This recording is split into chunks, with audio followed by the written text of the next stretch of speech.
If Ed Warren's heart problems are the most interesting part of a movie, then you know you got problems. Let's review The Conjuring 3, The Devil Made Me Do It. Or I guess it's just The Conjuring, The Devil Made Me Do It. Let's go!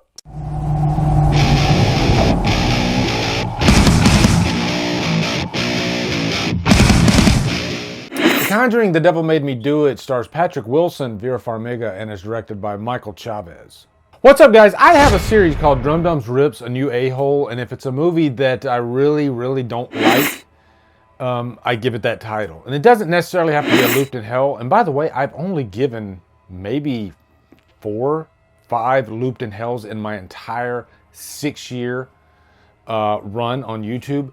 So know that I take that rating, I mean, very seriously, okay? And I've reviewed 1,000 movies. I'm not saying this movie's getting a Looped in Hell, okay? I'll go ahead and tell you that right now. I'm not giving it a Looped in Hell. I just debated on should I give it a Rips a New A-Hole. That's not a rating, that's just the title of this series. You're already confused. Because it's not, like, there's some good stuff in this movie, okay? There is some good stuff in this movie, I will give it that. But going back to like even the marketing for this thing, and the pandemic did not help. It just didn't feel like there was the excitement in the air for this one like there was for the first one and the second one. It felt like something was a little rotten in Denmark.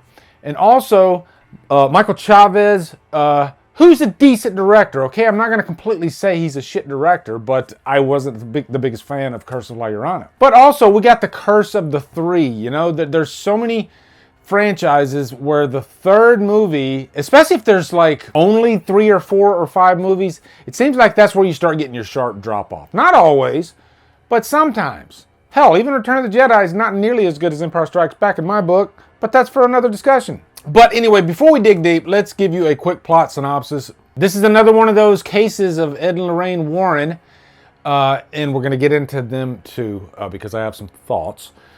But there was this case in 1981, real case about this guy who killed his boss. That's a red flag, because I like my boss, by the way, okay? But I mean, there are some bosses that are complete dickbags, and this guy killed his boss. Okay, so that's a red flag. But anyway, let's press forward. There is this demonic possession by his little brother at the beginning of the movie.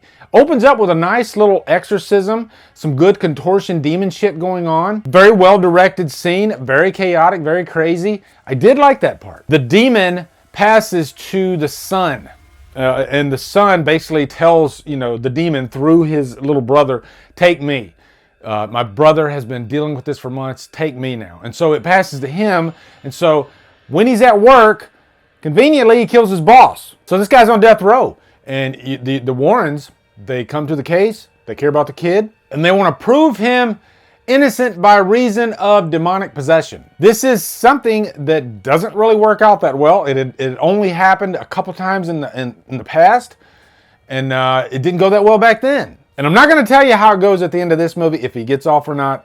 You know, this is going to be a non-spoiler review. Now, I will say, a few months ago, I reviewed, finally, Amityville 2, The Possession. And immediately when I saw the trailer for this movie, I thought of that movie because it's kind of a similar premise, you know? Not that there was a little kid and the brother, but it was just about this family that moved into the Amityville house, and the son is possessed by this demon, and he eventually ends up, you know, going to jail for the crimes. And it was kind of one of those situations where it wasn't his fault because he was demon possessed. But this was directed by an Italian director, and it is one of the greatest haunted house movies I've ever seen. So if you really don't want to watch a man movie, go ahead and rent Amityville 2, The Possession. It's freaking phenomenal. I was watching Fired Up the other day. My favorite character in that movie is Dr. Rick. And if I were Dr. Rick, I'd say, love it! But anyway, before I start in with the negatives, I will say, and I kind of hinted at it already, I do like the opening and really the ending. Just the scenes, how there's like, you know, the contortion demonic shit that's going on. It's directed really well. The scene near the end when you got the main character, the young boy David, in the jail cell. That's a beautifully directed scene, actually. And if that scene was tacked onto a movie that was as good up to that scene, then we would have had a really great movie. But unfortunately, no. And that's about all there is for the good. Of course, the acting is decent, you know, but this is a big Hollywood movie, okay? It's got all the bells and whistles. It's shiny, probably a budget through the roof. So you're going to get decent acting in these types of movies. But I will say, Patrick Wilson, Vera Farmiga, they seemed pretty tired in this movie. Like, okay, let's go ahead and collect this check. I think they did a decent job for what they were given. I will give more credit to Patrick Wilson. You know, he had a lot more fat to chew on in this movie because Ed Warren had a heart attack around this time.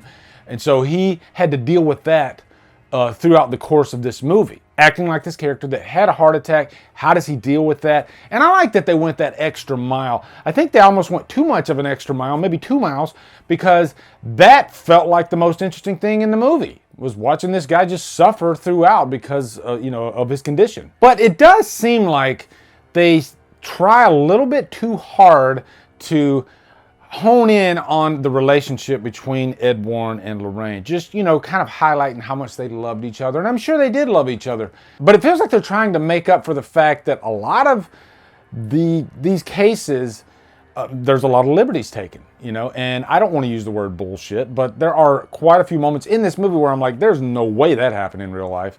And I don't mind in fictional movies having crazy stuff, especially in possession movies. But we're talking about real life here, people. We're talking about Ed and Lorraine Warren. These are people that actually existed. So I find it more interesting when you try to tell the actual true story. And when you start throwing shit in there like Ed holding Lorraine by one arm off of a cliff, and if you want to prove me wrong, go ahead. Find it where Ed Warren literally held his wife by one hand off of a cliff. Then I will apologize in this review. I'll pin it on the top, okay? But I don't think that happened. And there's a few moments like that in this movie.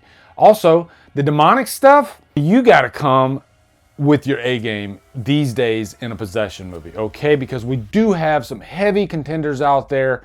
Everybody tries to be as good as The Exorcist, and usually they fail. But, I mean, even the previous two Conjuring movies have some good demonic shit in there. This one, very forgettable. I wasn't scared at all. And there's very little of that. And you might be saying, oh, but wait, Lee, this is a courtroom type of movie, okay? They're going to focus more on that area. But no, I actually like courtroom dramas. There is no courtroom drama in this. There is no section where the attorney is going to bat for his client, stating, this is why David is innocent of this, because he was possessed by a demon. That could be some interesting stuff. I love really good courtroom dramas, and I got no problem with mixing that in with a possession movie, but none of it in here at all. So they don't really make up for it with the other stuff. But we got good news, right? We got Denethor. We got John Noble playing this guy named Kastner, right? And he's going to make up for it, and it's going to make it really interesting because he's this priest who seems a little bit left of center. He's a question mark. Sorry, guys, no. Unfortunately, John Noble's kind of wasted in this. He's a great actor, don't get me wrong. I mean, he's freaking Denethor in Lord of the Rings.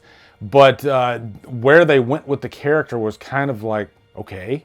I guess there's no big, like, crescendos in this movie to me. There's nothing to make you go, wow, that was crazy, that was scary.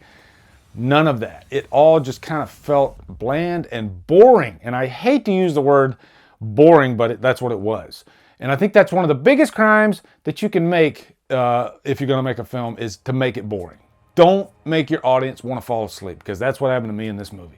And I saw it in the theater, so I have no excuse. I didn't see it at home, because sometimes they say seeing a movie in the theater is the better way to go. And I did that. And I thought, okay, maybe I'm going to really like this because I'm in the theater and I got the big speakers and everything, but no. So in the end, guys, I was going to give this a humdrum, but I'm getting angry just talking about it, so I think I'm going to give it a 2 hours loss, okay? 2 hours loss, because I'll never watch this movie again. I will never, ever, ever watch The Conjuring. The devil made me do it again. Even the devil can't make me watch this movie again, okay? So if you like this movie, though, God bless you if you did like it, or the devil bless you. Let me know your thoughts on The Conjuring. The devil made me do it in the comments. Also, be sure to come over to Killer Flicks, where we talk horror all day and every day. And on Fridays, we do Free For All Fridays. Follow me at Drumdums on all my socials. Support me on Patreon. Buy me a coffee. Anyway, guys, thank you so much for watching. Have a great day, and Drumdum out.